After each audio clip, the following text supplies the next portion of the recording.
The head of the United Nations Children's Agency, Catherine Russell, says Sudan is one of the worst places in the world for children.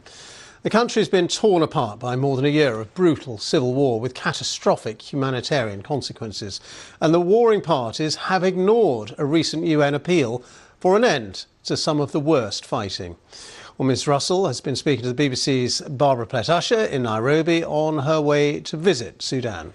Sudan is definitely up there for a couple of reasons. One, because it's the largest displacement of children anywhere in the world, because we're seeing real numbers and concerning numbers of children who are suffering from malnutrition, including the worst form of malnutrition, which is severe acute malnutrition, which kills children.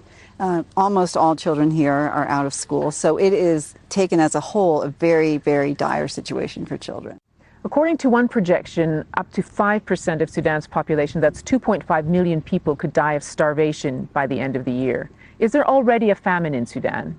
Well, famine is one of those things where it actually has to be declared, and there's a whole process that declares it. I think the clear answer is that there is not enough food for many people here, and many people are on the verge of starvation, and we are, at the brink of famine, whatever that means. The reality is that people are suffering here, and they shouldn't be. And the challenge for humanitarian entities and organizations like UNICEF is that we need to be able to have access to people so that we can give them the help that they need.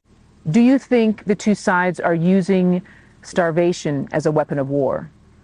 It's hard for me to say that. I don't know what their intentions are. I can only talk about the result. It is 100% a man-made famine, a man-made problem here, for sure. I mean, there's no question about that. That we, the challenge for us is not that we don't have the food or that we don't have the access to it, is that we can't get it to the people who need it.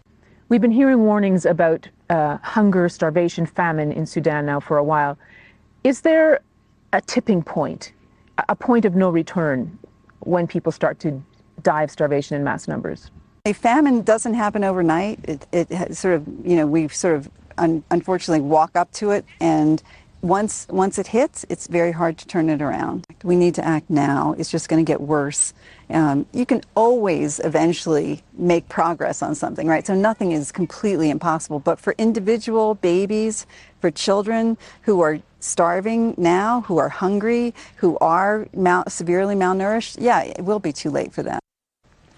Catherine Russell there speaking to Barbara Plight. Around the world and across the UK, this is BBC News.